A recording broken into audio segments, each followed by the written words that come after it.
अगर कोई पूछे भारत का प्रधानमंत्री, वही आप गलत करके आ गए या मान लो सही करके आ गए और उसको सही में काउंट और करके है कि मेरे काट छाट करके 112 बन रहे हैं, 112 में नरेंद्र मोदी वाला प्रधानमंत्री वाला और काउंट कर रखा है।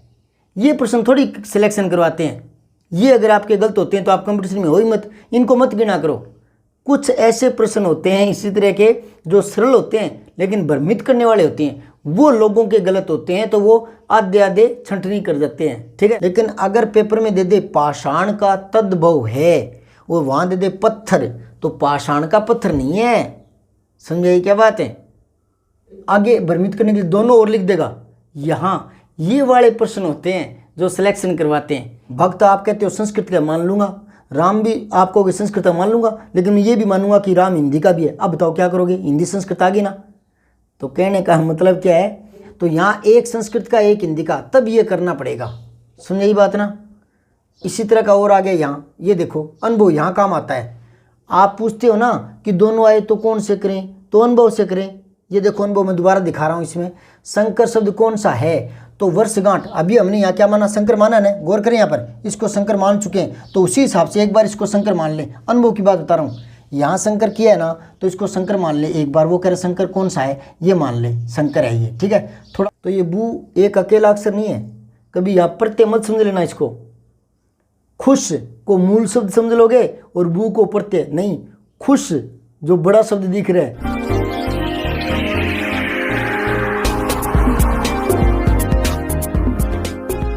आप इसका स्क्रीनशॉट ले लें या इसकी फ़ोटोकॉपी निकाल लें। ऐसा संभव नहीं है तो मैं इसको धीरे धीरे चला रहा हूँ, आप बीच में रोकते हुए प्रत्येक प्रश्न का उत्तर रफ कॉपी में लिखें, बाद में मिला लेना, ठीक है।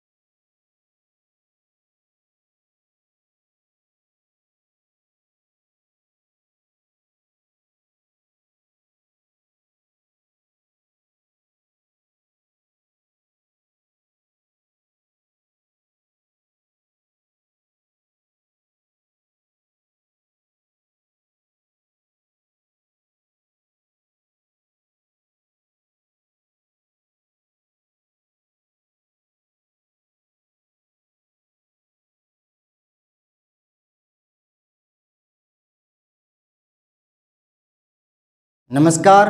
आपको पता है मेरा टॉपिक पूरा होता ही मैं एक परीक्षा लेता हूँ, मतलब एक टेस्ट लेता हूँ। वो टेस्ट आंकलन के लिए नहीं होता, दोबारा रिवाइज करने के लिए होता है। तो मैंने तत्सम, तद्भव, देशज, विदेशी ये सब मैंने करवा दिए। अब इन पर कुछ प्रश्न है, देखिए मैं बताता हूँ, आप मिलान कर लीजिए। विदेशी शब्द है आखर, अक्षर को बोलते हैं आखर, ये तो देशज है। कारवेल ये तत्सम है, करेले को बोलते हैं करेले को, तत्सम है ये तो। डाब ये देशज है, देशज। दाग ये उर्दू शब्द है, ये आपका उत्तर हो गया। विदेशी शब्द नहीं है, कोट है ये तो। कपाट किवाड़ को बोलते हैं कपाट, ये तत्सम है, तो यही है जो विदेशी नहीं है, आपका उत्तर आ गया। कमर विदेशी है, कसम विदेशी है। विदेशी शब्द कौन सा नहीं है, तो लाश है विदेशी, मार्शल है विदेशी, बदमाश है विदेशी।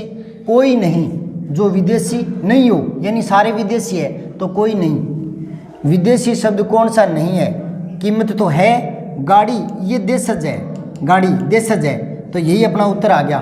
दुकान विदेशी है, सौगात विदेशी है। कौन सा शब्द विदेशी है, गर्म है, जवान है, गरीब है, सभी, सभी है विदेशी, ठीक है, ये उत्तर आपका सही है। अरबी शब्द कौन सा नहीं है, अरबी खत है, खास है, खबर है। खुरपा देशज है, देशज खुरपा। आपने देशज शब्द याद किए होंगे, बहुत सारी लिस्ट बनाई थी उनमें से। अब आगे देखें, सातवां अंग्रेजी शब्द कौन सा है, कोट है। अब ये देखें तुर्की शब्द छांटिए, कुर्की, कुल्ली, कबूतर, सौगात। कबूतर जो है वो फारसी शब्द है, फारसी, ये तुर्की पूछ रहे हैं तो अरबी फारसी की थोड़ी रीडिंग लगानी पड़ेगी तो ध्यान में आ जाएंगे। तो कबूतर फारसी शब्द है, ठीक है, ये आपका उत्तर हो गया। फिर है तारीख शब्द है, तारीख, ये अरबी शब्द है तारीख, थोड़ा अरबी शब्दों की एक रीडिंग लगानी पड़ेगी, ठीक है। और तद्भव है नहीं तारीख, देशज भी नहीं है और तुर्की भी नहीं है, अरबी शब्द है ये। फिर है अंग्रेजी शब्द, अंग्रेजी तो आसानी से छांटे जा सकते हैं, ठीक है। अंग्रेजी देखिए, शब्द छांटना है बम, बम आजकल अंग्रेजी में लिखा जाता है लेकिन मूलतः ये डच है, तो स्टील है अंग्रेजी का स्टील, STEEL स्टील। बटन नहीं है, जार नहीं है, ये तो रूसी शब्द है, ठीक है। फिर है कारतूस, कूपन, काजू, रेस्टोरेंट, ये जो शब्द हैं फ्रांसीसी है ये सारे के सारे। थोड़ा सा इन शब्दों को रीडिंग लगाते हैं या इन शब्दों के साथ उस भाषा का तालमेल बिठाते हैं, बार बार वो 5-10 एक शब्द लिखते हैं, फिर बार बार यूँ देखते हैं कारतूस फ्रांसीसी, कारतूस फ्रांसीसी, कूपन फ्रांसीसी, काजू फ्रांसीसी, यूँ करते करते रहते ना, तो 5-7 बार में वो शब्द अलग अलग कैटेगरी में सेट हो जाते हैं दिमाग में, थोड़ा सा अभ्यास करना पड़ता है। फिर है जार, स्पुतनिक, लूना, ये इस तरह के शब्द हैं, तो देखते याद आ जाएगा ये रूसी है, ठीक है। एक बार दिमाग में सेट कर लेते हो ना, और बीच में 5-7-10 दिनों या 20 दिनों में एक बार रिवाइज करते रहते हो, तो ये शब्द दिमाग में बैठ जाते हैं, कोई ज़्यादा बड़ी बात नहीं है, ठीक है। उसके बावजूद भी कोई आडा टेढ़ा शब्द आ गया तो घबराने की जरूरत नहीं है, जो आपका गलत होगा वो किसी और का भी होगा, ठीक है ना। सिलेक्शन करवाने के लिए मैं आपको 2 बातें बताता हूँ। एक तो बहुत हार्ड प्रश्न आते हैं जो पहुँच से बाहर है, तो उससे घबराया मत करो, क्योंकि वो सिलेक्शन नहीं करवाते। और बहुत ईजी आते हैं, उनसे वो भी सिलेक्शन नहीं करवाते। सिलेक्शन कौन से करवाते हैं? जो हार्ड नहीं होते और इजी लगते हैं लेकिन कन्फ्यूजिंग वाले होते हैं, है ना, जिसमें हम 2 तो छांट लेते हैं कि ये 2 ऑप्शन तो नहीं होंगे, इन 2 में से कोई हो सकता है। वो वाले जो प्रश्न कोई सही करके आ जाता है 5-7 लोगों से हटकर, वो आपका सिलेक्शन करवाते हैं। तो कोई ऐसा अटपटा प्रश्न आ गया, वो आपके लिए नहीं आया, वो सभी कंप्यूटर के लिए आया है। आप सोचते हो कि कोई हार्ड होगा मेरा सही हो जाएगा, वो सिलेक्शन करवाएगा, नहीं, वो छंटनी नहीं करता। छंटनी कन्फ्यूजिंग वाले शब्द होते हैं वो कर देते हैं, ठीक है ना। तो घबराने की जरूरत नहीं होती, आप तो मेहनत करो, मेहनत करके अपना 100% देने की कोशिश करो और आराम से आपका सिलेक्शन हो जाएगा। ऐसी मैं भगवान से प्रार्थना करता हूँ और ऐसी मैं आपके लिए दुआएं करता हूँ, ठीक है। देखिए आगे, तो ये देखते ही मेरे तो याद आ जाता है जार, स्पुतनिक, लूना, लूना चंद्रमा को कहते हैं। 5-7 बार देखते तो पता लग जाता है कि ये रूसी शब्द हैं। फिर है आलपिन, आलमारी, तौलिया, कमीज, पतलून, पिस्तौल, ये सारे के सारे पुर्तगाली हैं। पुर्तगाली भी बहुत ज़्यादा नहीं है हिंदी में, ठीक है ना। रूसी भी बहुत ज़्यादा नहीं है। हिंदी में जो ज़्यादा है वो अरबी, फारसी यानी उर्दू शब्द। आपको मैं बता दूं, उर्दू जो शब्द है ना, उर्दू शब्द वो अरबी फारसी ज़्यादा होते हैं, वही उर्दू भाषा कहलाती है। तो यहाँ थोड़ी कन्फ्यूजिंग हो सकती है। बाकी तो पुर्तगाली, डच, चीनी, तो कुछ एक भाषा के शब्द कम आए हैं, उनको तो अलग से 5-7 बार देखोगे तो याद हो जाएंगे। ज़्यादा आपको मेहनत करनी पड़ेगी अरबी फारसी शब्दों पर, मेहनत करनी पड़ेगी, वो ज़्यादा है। और इंग्लिश के भी बहुत ज़्यादा है, लेकिन इंग्लिश में मेहनत नहीं करनी पड़ती, इंग्लिश देखते ही याद हो जाते हैं, ठीक है ना। कोर्ट, कमेटी, अपील, टिकट, ये अंग्रेजी के, समझ यही बात है। तो इस प्रकार थोड़ा अभ्यास करेंगे। आगे 15वां प्रश्न देखें। बहादुर, बीवी, बेगम, तोप, चमचा, चेचक, कुछ शब्दों को पकड़ लिया करें, चमचा, चेचक, चेचक, ठीक है ना, इस तरह के। तो ये तुर्की शब्द हैं, ठीक है। बहादुर, बीबी, ए ऑप्शन है इसका, ठीक है। फिर देखो आदमी, अमरूद, आमदनी, आसमान, तो ये आसमान, आदमी, अमरूद, इन शब्दों को पकड़ लिया करो, ठीक है। ये फारसी शब्द हैं, तो आदमी, अमरूद, इसका उत्तर हो जाएगा बी, ठीक है। चश्मा, गुलाब, ये इंडिविजुअल भी पूछ सकता है। मैंने तो कई मिलाकर इसलिए लिखे हैं ताकि थोड़ा जो सीखा हुआ है उसका थोड़ा और अभ्यास हो, क्योंकि यहाँ आपको उलझाना या फंसाना नहीं है ऑप्शन में, यहाँ दोहराई करने का मकसद है, ठीक है। तो ये इस तरह के शब्द इनको पकड़ने की कोशिश करें। औरत, अदालत, इम्तिहान, तनख्वाह, तारीख, मुकदमा, तो इस तरह के जो शब्द हैं वो मैंने 4 ऑप्शन लिखना भूल गया मैं सीधे ही बता देता हूँ। ये अरबी शब्द हैं, शायद ऑप्शन में ए होगा, अरबी शब्द हैं ये, ठीक है। औरत, अदालत, इम्तिहान, तनख्वाह, तारीख, मुकदमा, अरबी है ये। 1-2 शब्द पकड़े, पता लग जाएगा। निम्नलिखित में से तत्सम शब्द कौन से हैं? तत्सम पूछा है। पड़ोसी तो तद्भव है, ठीक है। बहु विदेशी शब्द है और शहीद भी विदेशी है। गोधूम, गेहूं को बोलते हैं गोधूम, गोधूम तत्सम है, इसका तद्भव होता है गेहूं, ठीक है। यहाँ पकड़ में आ गया। विदेशी शब्द है औरत है, आग, आग तो तद्भव है अग्नि का, खेत, खेत भी तद्भव है क्षेत्र का, क्षेत्र। और जूता, जूता तो देशज है, तो औरत एक ही बच गया, ठीक है। औरत कौन सा अभी बताया मैंने, अरबी शब्द है ये, ठीक है। तो ये आपका ए ऑप्शन हो गया 19 का। फिर 20वां देखें, वकील शब्द है, वकील, याद रखें अरबी शब्द है, ठीक है। पूत का तत्सम है, पुत्र, हाँ पूत का पुत्र ही है, लेकिन ये भ्रमित करने के लिए बेटा और दे दिया, और भ्रमित करने के लिए दोनों और लिख दिए, ए और बे, ए और बी। तो यहाँ भ्रमित नहीं होना। क्यों भ्रमित नहीं होना? क्योंकि वो शब्द थोड़े से क्लिष्ट होते हैं और भाषा सुगमता की ओर बहती है, तो क्लिष्ट शब्द धीरे धीरे रूपांतरित हो गए, क्योंकि मुंह से भी वही शब्द ज़्यादा उच्चरित होते हैं जो सुगमता से निकलते हैं। मैंने बहुत अच्छी तरह से समझाया, एक ही शब्द से आप दिमाग में डाल लें, दुग्ध दुग्ध दुग्ध दुग्ध दुग्ध दुग्ध दूध, तो दुग्ध से दूध बना है, ठीक है। इसी प्रकार धरित्री, तो धरित्री धरित्री धरित्री धरित्री धरती, धरती हो गया। अब इसका मतलब ये नहीं है कि धरती का पृथ्वी भी हो जाएगा, है ना, भूमि भी हो जाएगा, वसुंधरा भी हो जाएगा, वसुधा भी हो जाएगा, यूँ नहीं होता, ठीक है ना। वो दूसरी भाषाओं से आए हुए हैं, तो सुगमता के कारण तद्भव बनते हैं। मैंने आपको पहले भी बताया है कि हर तत्सम का तद्भव नहीं होता।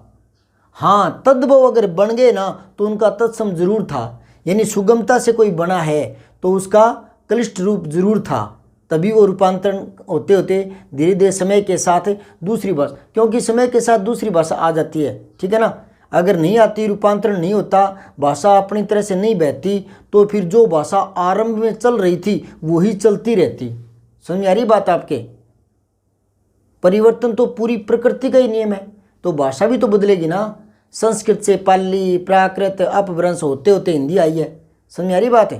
तो क्लिष्ट शब्द संस्कृत वाले अगर वो बोलने में दुविधाग्रस्त थे या दुविधा पैदा करते थे तो उनका रूप सरलतम हो गया, उन्हीं को तद्भव कहते हैं। तद्भव का तत्सम जरूर मिलेगा, लेकिन हर तत्सम का तद्भव मिल जाए जरूर नहीं है। क्यों? क्योंकि तत्सम शब्द कुछ ऐसे हैं जो दुर्गम थे ही नहीं, बोलने में क्लिष्ट थे ही नहीं, तो उनका सरलतम रूप बनने की कोई जरूरत ही नहीं पड़ी। जैसे कवि है, ये संस्कृत का है, कवि हिंदी में बोलते हैं, समझ आई ना बात है। अब कवि का आप तद्भव थोड़ी पूछोगे, तद्भव होता ही नहीं, हुआ ही नहीं, जरूरत ही नहीं पड़ी। तो ये बातें गौर करें, सुगमता वाले रूप जो होते हैं ना वो तद्भव होते हैं। तो कई बार चक्करों में डालता है वो। 1-2 प्रश्न और देखें इस तरह के आएंगे। तत्सम तद्भव का कौन सा जोड़ा सही नहीं है? तो यहाँ पिपासा प्यास ठीक है, गोधूम गऊ, गऊ नहीं है, गेहूं को बोलते हैं, गेहूं, गोधूम गेहूं को, तो यही गलत है, ठीक है। फिर है पाषाण, पाषाण, पाषाण का तो पाहन हो गया, ठीक है। और प्रस्तर, प्रस्तर का पत्थर हो गया। लेकिन अगर पेपर में दे दे पाषाण का तद्भव है और वहाँ दे दे पत्थर, तो पाषाण का पत्थर नहीं है। समझाइए क्या बात है? पत्थर तो प्रस्तर का है, इस बात को गौर करें। और मैंने कहा था ना कि हार्ड शब्द कभी भी मेरिट को प्रभावित नहीं करते। हार्ड प्रश्न मेरिट को प्रभावित नहीं करते और इजी प्रश्न भी नहीं करते। इसी तरह के प्रश्न होते हैं जिनमें छंटनी होती है, भ्रमित करने वाले ना कि ये दो तो नहीं है तो इन दो में से ही, तो वहाँ आधे सिलेक्ट हो जाते हैं, आधे नीचे रह जाते हैं। भ्रमित करने वाले प्रश्नों में आधे का रेशा बन जाता है। औसत की बात कर रहा हूँ मैं, औसत में, ठीक है ना। तो यही शब्द होते हैं जो ना तो इजी होते ना ही हार्ड होते, लेकिन भ्रमित करने वाली स्थिति में आधे लोग मात खा जाते हैं, ठीक है। अब पाषाण का पूछेगा और ऑप्शन में आपने देख लिया पत्थर, तो पाषाण पत्थर, पाषाण का पत्थर नहीं होता, पाषाण का पाहन, प्रस्तर का पत्थर। गौर करें इस बात को, ठीक है। और प्रश्न देखें, प्रश्न 23वां और देखें। तत्सम शब्द है बारात, ये तो तद्भव है। वर यात्रा तत्सम है इसका, ठीक है। आगे देखें, वर्षा, हाँ यही पकड़ में आ गया। मैंने कुछ वर्ण बताए थे, जैसे री ऋषि, क्षय, क्षय, क्षय षटकोण, है ना। तो ये कहाँ आते हैं? तत्सम में, ठीक है। तो ये तत्सम में आता है और तत्सम ही पूछा है, यही हमारी समस्या हल हो गई। सरसों तद्भव है, इसका सरसप तत्सम होता है। हाथी, हस्ती, तो हाथी तद्भव है, ये तो तत्सम पूछ रहा है। तो आपका उत्तर ब आ गया, बी। ठीक है। फिर तत्सम शब्द है, घोटक, घोड़े को बोलते हैं, हाँ ये तत्सम है। पत्ता, पत्ता कई भ्रमित हो जाते हैं, पत्ता तद्भव है, इसका तत्सम हो जाए पत्र। ठीक है ना, कई ये आधा तय देख करके पत्ता, तो ये आगे भ्रमित करने के लिए दोनों ओर लिख देगा। यहाँ ये वाले प्रश्न होते हैं जो सिलेक्शन करवाते हैं, एक दो कोई हार्ड आ गया ना तो वो सिलेक्शन का बिंदु नहीं होता, बताया है मैंने। इस तरह के प्रश्न यहाँ, मतलब एक बात सुनो, सरल प्रश्न और गलत हो जाता है तो हम कंपटीशन से बाहर अपने आप को मान ही लो। अगर कोई पूछे भारत का प्रधानमंत्री, वही आप गलत करके आ गए या मान लो सही करके आ गए और उसको सही में काउंट और कर रखा है कि मेरे काट छाट करके 112 बन रहे हैं, 112 में नरेंद्र मोदी वाला प्रधानमंत्री वाला और काउंट कर रखा है। ये प्रश्न थोड़ी सिलेक्शन करवाते हैं। ये अगर आपके गलत होते हैं तो आप कंपटीशन में हो ही मत, इनको मत गिना करो।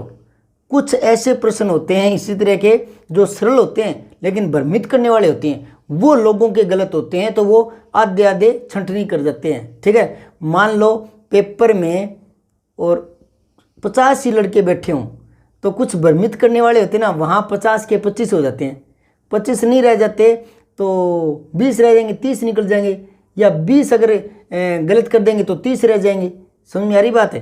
ऐसे प्रश्नों पर थोड़ा गौर करने की आवश्यकता होती है। ठीक है, तो ये गलत मत क्या करें, घोटक घोड़ा यही है एक। ठीक है, ये तो भ्रमित करने वाली बात है। अब बात आ गई मरकट, ये और गौर करें थोड़ा सा।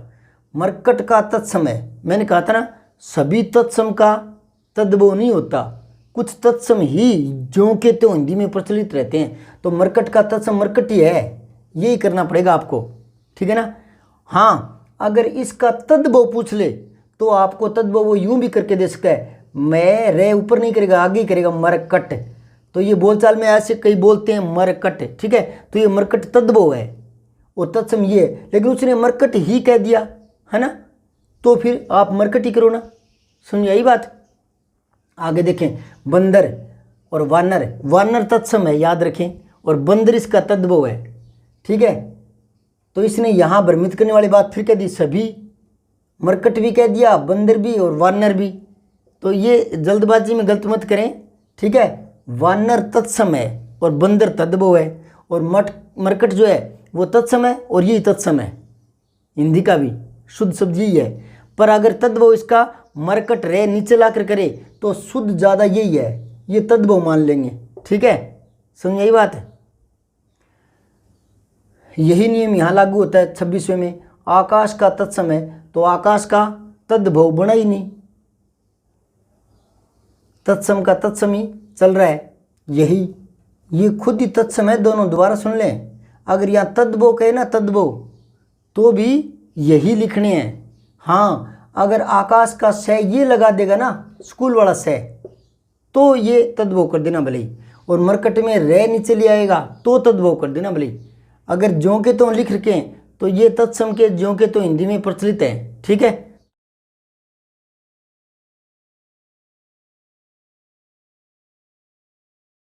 थोड़ा सा गौर करें इस बात को।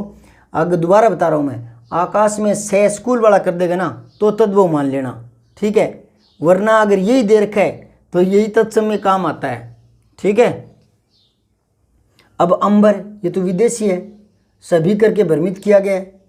संस्कृत के ऐसे शब्द जो हिंदी में बिना परिवर्तन के आ गए हैं उन्हें क्या कहते हैं, संकर नहीं तत्सम कहते हैं। ठीक है, जो बिना परिवर्तन के आ गए। उत्पत्ति के आधार पर शब्दों को कितने भागों में बांटते हैं, उत्पत्ति के आधार पर 4 भागों में बांटते हैं। कौन कौन से? उत्पत्ति, मैंने कहा था ना, कैसे याद करोगे, व्युत्पत्ति के आधार पर कितने भागों में बांटते हैं, उत्पत्ति के आधार पर कितने भागों में बांटते हैं, रचना के आधार पर कितने भागों में बांटते हैं, ये मैंने शुरू वाले वीडियो में बताया है। और नहीं देख पाए तो नीचे लिंक दे रहा हूँ, उसमें देख लेना। उत्पत्ति से कहे ना तो यूँ सोचना कि हिंदी में जो लाखों शब्द आए हैं वो कहाँ से उत्पन्न, पैदा कहाँ से हुए हैं, कहाँ से आ गए। तो आधे तो संस्कृत वाले हैं, आधे उनसे बन गए तद्भव वो हैं, आधे देशज हैं, और विदेशी बहुत है हिंदी में। विदेशी तो इतने हैं कि अगर सारे विदेशी हिंदी से हटा दें तो हिंदी भाषा पंगु हो जाएगी, टूट जाएगी, बिखर जाएगी। हिंदी ने उन शब्दों को आत्मसात करके अपना क्या है, विकास ही किया है। समझ आई बात है। तो उत्पत्ति तो आप समझिए कहाँ से आ गए, 4 जगह से आई हैं, तत्सम, तद्भव, देशज और विदेशी। फिर है वी उत्पत्ति। वी उत्पत्ति को ही रचना कहते हैं। तो ये 3 प्रकार के हैं। वी उत्पत्ति मतलब रचना, बनावट, बने कैसे हैं, चलो जहाँ से भी आ गए, पर बनावट कैसी है उनकी। तो कुछ तो रूढ़ है, मूल है, कुछ 2 से मिलकर बने हैं, 2 शब्दों से या शब्दांशों से, यानी उपसर्ग से, प्रत्यय से, संधि से, समास से ये जो बनते हैं उनको यौगिक कहते हैं। और जो विशेष अर्थ में काम आते हैं वो योगरूढ़ होते हैं। समझ यही बात है। जैसे पंकज, तो पंख प्लस में जय, पंख में जन्म लेने वाला, यानी कीचड़ में पैदा होना। तो कीचड़ में तो कीड़े मकोड़े भी पैदा होते हैं, है ना, कीचड़ में तो बदबू भी पैदा होती है। लेकिन पंकज कहते ही ना तो हम कीड़े मकोड़े ध्यान में आता है, ना ही बदबू ध्यान में आती है। पंकज कहते ही कमल ध्यान में आता है। तो जिनका विशेष अर्थ ले लेते हैं वो योगरूढ़ होते हैं। बताया हुआ अच्छी तरह से, ठीक है। तो उत्पत्ति के आधार पर कितने करेंगे, 4। बी उत्तर है इसका, ठीक है। फिर अपील शब्द है। अपील कैसा शब्द है, अपील ना तो देशज है, ना तत्समय, ना तद्भव, विदेशी शब्द है अपील। फिर है संकर शब्द है। संकर बता दिया, 2 भिन्न भिन्न भाषाओं से मिलकर बनते हैं, है ना। वो राम संस्कृत का है। अब राम संस्कृत का है तो राम ही हिंदी का है। समझाई क्या, आगे चर्चा करूँगा मैं ये क्यों बोला ऐसे, मैंने ऐसे क्यों बोला कि राम ही संस्कृत का है, राम ही हिंदी का है, ऐसा क्यों बोला, आगे चर्चा करूँगा। तो एक बार यहाँ देखें, संस्कृत का राम आ गया या हिंदी का आ गया, तो दीन फारसी है, तो ये तो हो गया। विदेशी भाषा एक आ जाती है ना, एक देशज एक विदेशी कोई आ जाती है, दूसरी भाषा, तो वो संकर होते हैं। ये संकर है। संकर शब्द हमारा यहीं पकड़ में आ गया। आगे और देखें, क्यों देखें आगे, इसलिए देखेंगे कि आप बेमी हो, सेमी और लास्ट में हो उपयुक्त सभी, तो देखना तो पड़ता है ना ऑप्शन को। तो यहाँ देखो राम भक्त, तो राम संस्कृत का, भक्त संस्कृत का, तो दोनों एक ही भाषा के हैं, तो संकर तो हो नहीं सकते, ठीक है। आगे देखें, प्रगति पथ, ये दोनों संस्कृत के हैं, तो ये भी क्या नहीं हो सकते, संकर नहीं हो सकते। अब यहाँ देखें राम भगत, तो यहाँ भगत तद्भव है, भक्त तत्सम, ये तद्भव। तो कई क्या सोचते हैं कि भगत तो हिंदी का है और राम संस्कृत का है, तो वो इसको क्या कर लेंगे, संकर मान लेंगे कि एक संस्कृत का एक हिंदी का। लेकिन मैंने पहले भी कहा था संस्कृत, देशज, हिंदी, इनको एक ही परिवार का मानना चाहिए। जो दूसरी विदेशी भाषाओं के आते हैं ना, तब संकर मानना चाहिए, लेकिन कुछ कर देते हैं। यहाँ देखो, ये बीच में बता रहा हूँ एक बार, वर्ष गांठ, तो गाइड में दे रखा है एक में, वर्ष संस्कृत का, गांठ हिंदी का, क्योंकि गांठ का संस्कृत होता है ग्रंथि। तो यहाँ वर्ष को संस्कृत में और गांठ को हिंदी में, तो 2 करके इसको संकर बता रखा है। इसको संकर बता दिया। अगर इसको आप संकर बताओगे तो इसको भी संकर ही मान लो ना, राम भगत, ये भी संकर मान लेना चाहिए, है ना। और ये राम भक्त, ये संस्कृत का है, तो राम हिंदी का भी है। बोलो क्या करोगे, राम हिंदी का नहीं है, हिंदी में राम को क्या कहते हैं बताओ। ये कुछ गाइडों में जो कर रखे हैं ना, उन पर चर्चा करने की बात कर रहा हूँ मैं। तो हम क्या करें, देखो समझ सारी बातें लो, है ना, ज्ञान सारा होना चाहिए। फिर ऑप्शन पर आओ, फिर वहाँ जो सटीक लगे वो करो, और सटीक नहीं पकड़ में आए तो सटीक की तरफ बढ़ जाओ, और वही ऑप्शन आपका सही होगा। यानी 2 में से ज़्यादा सटीक कौन सा लगे उसको चुन कर आओ। थोड़ा दिमाग का प्रयोग किया करें, और ये चीज़ें अनुभव वाली, अनुभव देखो बहुत काम आता है। आप एक गाइड पर निर्भर मत रहो, बहुत सारी गाइडें पढ़ो आप, जितना आप पढ़ सकते हो, जितना ज़्यादा आपका ज्ञान हो जाएगा ना, उस आधार पर आप ऑप्शन आसानी से छांटोगे, और बाकी लोगों से आपका सटीक उत्तर निकलेगा, क्योंकि अनुभव बहुत कुछ सही करवा देता है। समझ यही बात। मैंने एक बार पीछे के वीडियो में बताया था कि जब मेरा सिलेक्शन हुआ उसमें क्या प्रश्न था बताऊं। प्रश्न था संज्ञा के कितने भेद होते हैं, तो उसमें 3 भी दे रखा था और 5 भी। और मेरे याद था, मुझे पता था कि कुछ विद्वान 5 भी करते हैं, द्रव्यवाचक और समूहवाचक। लेकिन मुझे ये भी पता था कि द्रव्यवाचक समूहवाचक को कुछ विद्वानों ने ये कह करके कि इनको जातिवाचक में ले लेना चाहिए, है ना। तो मेरा सारा कुछ पढ़ा हुआ था, तो मैं जातिवाचक के हिसाब से और वो 3 ही भेद करके आया, और मेरा सही हो गया। और जो 5 करके आए किसी एक गाइड के भरोसे, वो मात खा बैठे। यही कहता हूँ ना, अनुभव बहुत काम की चीज़ होती है, और अनुभव एक गाइड के पीछे पड़ने से नहीं आता, सारी बातें सुनने से अनुभव आता है, सारी बातें पढ़ने से अनुभव आता है, फिर आपका जो चयन है वो सही ऑप्शन की ओर बढ़ जाता है। समझ में आ रही है क्या मैं क्या कर रहा हूँ? सुन सारा लो, समझ सारा लो। किसी ने 5 भेद किए तो किस आधार पर, किसी ने 3 किए तो किस आधार पर, फिर आप 4 ऑप्शन में से जो बिल्कुल नहीं है उसको कम करते चले जाओ, कम करते चले जाओ, और जहाँ ज़्यादा संकेत मिलता है कि ये ही होना चाहिए वो करके आओ। तो भ्रांति वाले प्रश्नों में ही आपका चयन छिपा रहता है, ना कि हार्ड में, ना कि इजी में। इजी होते हैं सिलेक्शन करवाने वाले प्रश्न, इजी होते हैं, हार्ड से सिलेक्शन नहीं रुकता, इजी होते हैं, लेकिन वहाँ कन्फ्यूजिंग होती है और वहाँ अनुभव काम आता है। लेकिन अनुभव ले कौन ले? मैं वीडियो बनाता हूँ 55 मिनट के, 50 मिनट के, 45 मिनट के, तो कुछ बच्चे क्या कहते हैं, सर छोटे बनाया करो, लोग छोटे देखना पसंद करते हैं। अरे छोटे देखना पसंद करते हैं, छोटे बड़े से क्या मतलब है? ज्ञान लो ना, ज्ञान है, अनुभव लो, सीखो। आपने क्या कुछ सीखा है वही तो आपका सिलेक्शन करवाएगा ना। सिलेक्शन में यूँ आएगा क्या कि सबसे छोटा वीडियो जिसने देखा है उसका चयन करेंगे, उसको टीचर लगाएंगे, हैं? यूँ आता है क्या कि सबसे कम जिसने सुना है? ज़्यादा सुनो। दोबारा मैं रिपीट कर रहा हूँ, वर्षगांठ, एक गाइड में वर्ष को संस्कृत का, गांठ को हिंदी का मान के इसको शंकर मान रखा था। अगर इसको शंकर मान रखा तो इसको भी मानना चाहिए। क्यों? क्योंकि मैं तो कहूँगा भक्त आप कहते हो संस्कृत का मान लूँगा, राम भी आप कहोगे संस्कृत का मान लूँगा, लेकिन मैं ये भी मानूंगा कि राम हिंदी का भी है। अब बताओ क्या करोगे? हिंदी संस्कृत आ गई ना। तो कहने का मतलब क्या है कि सारी गाइडों को समझो, देखो, पढ़ो, ज्ञान लो, उसके बाद में अपने अनुभव से उत्तर का चयन करके आओ। अब आओ अगला प्रश्न, संकर शब्द कौन सा नहीं है? जन्मदिन, ये तो एक ही भाषा के शब्द हैं, तो ये तो नहीं है। आतिशबाजी, नमक हराम, खुशबू, इन तीनों में ये अरबी है, ये फारसी है, ये अरबी है, ये फारसी है, ये अरबी है, ये फारसी है। यहाँ गौर करें, बू एक अक्षर नहीं है, बू एक शब्द भी है। बू का मतलब होता है गंध, मैंने किसी वीडियो में बताया हुआ है, गंध। और गंध जो है ना वो गंदी होती है। गंध का मतलब बदबूदार वो नहीं है, गंध होती है, वो 2 तरह की होती है, दुर्गंध, सुगंध। ऐसी बू तो बू होती है, वो 2 तरह की होती है, बदबू, खुशबू। समझ में आई बात है? तो ये बू एक अकेला अक्षर नहीं है, कभी यहाँ प्रत्यय मत समझ लेना इसको। खुश को मूल शब्द समझ लोगे और बू को प्रत्यय नहीं। खुश जो बड़ा शब्द दिख रहा है, खुश, वो यहाँ किसका काम कर रहा है? वो यहाँ उपसर्ग का काम कर रहा है, और बू जो है ना वो मूल शब्द का काम कर रहा है। खुश नसीब, खुशबू, खुश उपसर्ग है। समझ यही बात है? तो जन्मदिन ये संकर शब्द नहीं है, उत्तर यही मिल गया। फिर है संकर शब्द कौन सा नहीं है, दोबारा पूछ लिया। उपबंध, ये दोनों संस्कृत के हैं, तो संकर का तो मतलब ही नहीं है, यही उत्तर आना चाहिए आपका। आगे देख लो, कमरबंद, नज़रबंद, वर्षगांठ, तो यहाँ संकर शब्द नहीं है, वो यही आ गया। अब इसके आधार पर देखें ना, जिस गाइड का मैं जिक्र करा था उसने इसको किस में मान लिया? संकर में मान लिया, क्योंकि इसको संस्कृत में, इसको हिंदी में कह दिया। अब आपको हम कौन सा करें? इस तरह की पेचीदियाँ आ जाए तो आप अपना अनुभव काम करें। यहाँ देखो मैं अनुभव की बात सिखाता हूँ। उपबंध, कोई किंतु परंतु नहीं है, दोनों संस्कृत के हैं, तो संकर नहीं है, यही नहीं है। ठीक है, अब यहाँ आपको सर ये भी, तो ये दोनों सुनो ना, दोनों बातें सुनकर रखो।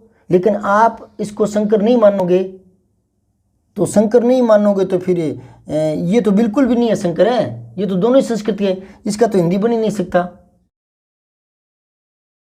तो अनुभव काम आता है। यहाँ देखो, रंग किस भाषा का शब्द है? तो रंग जो है वो फारसी भाषा का शब्द है। ठीक है, लीजिए 34वां प्रश्न देखिए। देशज शब्द नहीं है। माया देशज ही है, लात बिल्कुल देशज है, चटपटी बिल्कुल देशज है, बेढंगा ये नहीं है, संकर शब्द है ये। तो देशज नहीं है, यही नहीं है देशज, क्योंकि ये संकर शब्द है। अब है देशज शब्द नहीं है, फिर से पूछा है इन चारों को देकर। खुशबू, ये मैंने अभी बताया, खुश और बू अरबी फारसी है ये। झिलमिल बिल्कुल देशज है, झगड़ा देशज है, खाट देशज है, ये तीनों ही देशज है। तो देशज नहीं है, वो यही है। ये क्या है? ये संकर शब्द है। टांग देशज ही है, देशज शब्द, ठीक है ना। ना ही विदेशी है, ना ही तद्भव है, ना ही आगत है। ये आगत तो उल्लू बनाने के लिए दे दिया। विदेशी शब्द है, बुजुर्ग हाँ है, मांग हिंदी का है, जच्चा बच्चा, बच्चा तो हिंदी का है पर जच्चा फारसी है, तो ये संकर शब्द हो गया। ठीक है, इनमें से कोई नहीं, नहीं है बुजुर्ग विदेशी। यही प्रश्न दोबारा पूछ लिया, बुजुर्ग शब्द है तो ये विदेशी है। ठीक है, चिक्कू शब्द है, चे वाले, ये चीनी में आते हैं। मैंने कहा था ना कुछ एक शब्द थोड़ा गौर करते हैं ना जो थोड़े हैं दूसरी भाषाओं में, जैसे डच थोड़े हैं, ठीक है, चीनी थोड़े हैं और जापानी शब्द भी थोड़े ही हैं। तो जो थोड़े शब्द हैं उनको तो 2-4 बार देखोगे ना तो याद हो जाएंगे, वो समझ में आई बात है। तो चीनी में लीची, चीनी, चाय, ठीक है, चिक्कू, ये चीनी शब्द है। फिर है कौन सा संकर शब्द है, संकर जो दो भिन्न भाषाओं से मिलकर बनते हैं। चंद्रोदय, चंद्र और उदय दोनों संस्कृत के हैं तो ये तो संकर नहीं है, छोड़ो इसको। चिकनी चुपड़ी दोनों देशज है, चिकनी चुपड़ी दोनों देशज है तो ये संकर तो नहीं है। फिर है शोधकर्ता, अब शोध संस्कृत का है, कर्ता भी संस्कृत का है ना, तो ये भी संकर नहीं है। वर्षगांठ है, ये संकर करना पड़ेगा। क्यों करना पड़ेगा, क्योंकि ये तो बिल्कुल बिल्कुल संस्कृत के हैं दोनों, ये बिल्कुल बिल्कुल तद्भव है, यानी देशज है ये दोनों। और शोधकर्ता ये भी दोनों संस्कृत के हैं, पर वर्षगांठ यहाँ ये यूं कर रहा है, वर्ष संस्कृत का मान रहा है, गांठ हिंदी का, क्योंकि संस्कृत का ग्रंथ ही है। तो उस हिसाब से मैंने कहा था ना, आप है ना गाइडों में जो आता है भेद उपभेद किया हुआ वो गहराई से देखें। किसी ने 2 भेद कर रखे हैं, किसी ने 4, तो आपको ये भी पता होना चाहिए कि 2 कर रखे और 4 भी कर रखे हैं। लेकिन इसके साथ आपको ये और पता होना चाहिए 4 कर रखे हैं तो किस कारण से करके, कारण पता होना चाहिए। वो कारण आपको पता है तो फिर आप अनुभवी हो जाते हैं और अनुभव आपके ऑप्शन में काम आता है। समझे ना बात, सिर्फ भेदों को मत देखो कि सर उस गाइड में तो ये कर रखा है, इसमें ये कर रखा है, यूँ तो भ्रमित होगे। ये कर रखा है तो क्यों कर रखा है, ये कर रखा है तो क्यों कर रखा है, क्यों नहीं कर रखा, ये चीज़ें शोध करके, इधर उधर से पढ़ करके, सर्च करके, पूछ करके, ये अनुभव बढ़ाता है आपका और ये आपका तय करवाता है ऑप्शन छांटने में। अब देखें यहाँ पर एक बार और देखें, यहाँ दोनों संस्कृत के, यहाँ दोनों देशज हैं, यहाँ दोनों संस्कृत के, तो यहाँ एक संस्कृत का एक हिंदी का, तब ये करना पड़ेगा। समझे बात ना। इसी तरह का और आगे यहाँ ये देखो, अनुभव यहाँ काम आता है। आप पूछते हो ना कि दोनों आए तो कौन से करें, तो अनुभव से करें। ये देखो अनुभव मैं दोबारा दिखा रहा हूँ, इसमें संकर शब्द कौन सा है, तो वर्षगांठ। अभी हमने यहाँ क्या माना, संकर माना ना, गौर करें यहाँ पर, इसको संकर मान चुके हैं तो उसी हिसाब से एक बार इसको संकर मान लें। अनुभव की बात बता रहा हूँ, यहाँ संकर किया है ना तो इसको संकर मान ले एक बार। वो कह रहे संकर कौन सा है, ये मान ले संकर है ये। ठीक है, थोड़ा आगे पढ़ लें। शोधकर्ता, तो ये शोध जो है वो संस्कृत का है, कर्ता संस्कृत का है। पूंजीपति, तो पूंजी हिंदी का है, पति संस्कृत का है। तो अगर ये हिंदी संस्कृत को संकर मान रहा है, इसको मान रहा है हिंदी संस्कृत, तो इसको भी मानना चाहिए। तो उपयुक्त सभी आना चाहिए, पर उपयुक्त सभी नहीं है, डबल ओटी, ये बिल्कुल ही संकर पड़ा है, डबल DOUBL अंग्रेजी का और ओटी हिंदी का। तो ये प्रधानता दो ना, ये अनुभव है। प्रधानता किसको देंगे आप, ये अनुभव है आपका। ठीक है, संकर शब्द है राज घोटाला, दोनों हिंदी के हैं, संकर नहीं है। घोटालेबाज, ये एक हिंदी का है और एक ये फारसी का है। गड़बड़ घोटाला, ये दोनों ही हिंदी के देशज है। ठीक है, इनमें से कोई नहीं, ये आ गया हमारा उत्तर, संकर शब्द है ये घोटालेबाज। संकर शब्द है मशीन गन, दोनों ही इंग्लिश के हैं तो ये तो संकर नहीं है। धनवान, दोनों ही हिंदी के हैं, नहीं है ये। फिर पखा पखी, पखा पखी ये देशज है। ठीक है, और या तद्भव मान लो, इसका तत्सम जो बनता है वो है पक्ष विपक्षी, एक पक्ष वाला एक विपक्ष वाला, है ना, पखा पखी बोलते हैं उसको। इनमें से कोई नहीं, यही आपका उत्तर है। ठीक है, क्योंकि ये दोनों तद्भव है, ये हिंदी के हैं दोनों, ये अंग्रेजी के हैं दोनों। संकर तो 2 भिन्न भिन्न भाषाओं के होते हैं ना, तो इसका डी उत्तर हो गया। बेबदला, ये तीनों उपसर्ग किस भाषा के हैं, तो किस भाषा के उपसर्ग हैं, ये फारसी के हैं। बेशर्म, बेहया, बेदम, बेइज्जत, बदनाम, बदमाश, ला इलाज, लाजवाब, ठीक है। तत्सम शब्द नहीं है, तत्सम नहीं है। तो यहाँ देखो फिल्मोत्सव में देखो एक बात है, जो संधि होती है ना वो तत्सम शब्दों में होती है संस्कृत वालों में, पर यहाँ पता नहीं कैसे सेट बैठ गया, तो एक अंग्रेजी का है फिल्म और एक संस्कृत का है, और यहाँ संधि कर दी, गुण संधि बना दी, ओ फिल्म उत्सव, ओ बना दिया फिल्मोत्सव।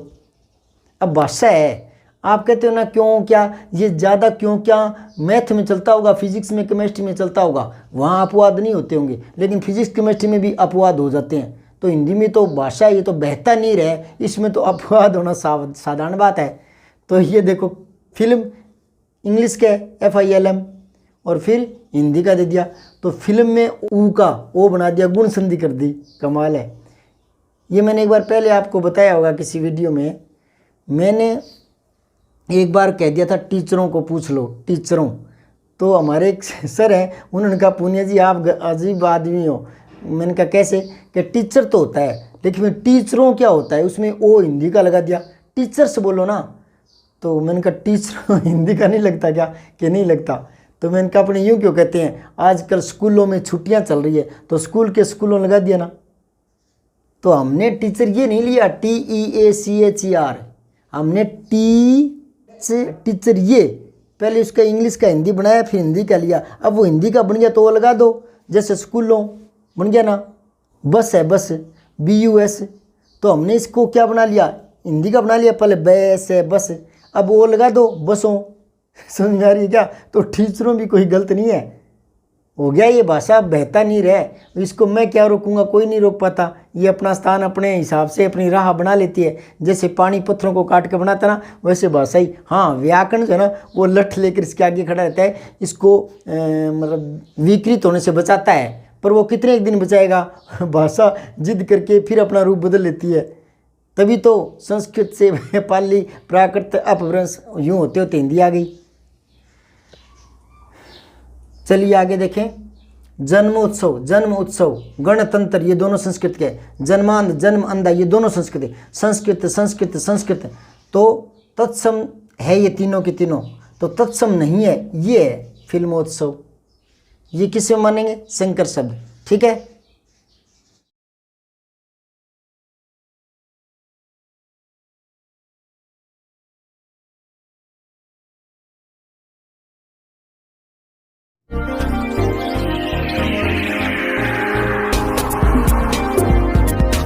सब्सक्राइब करके बेल आइकन जरूर दबाएं।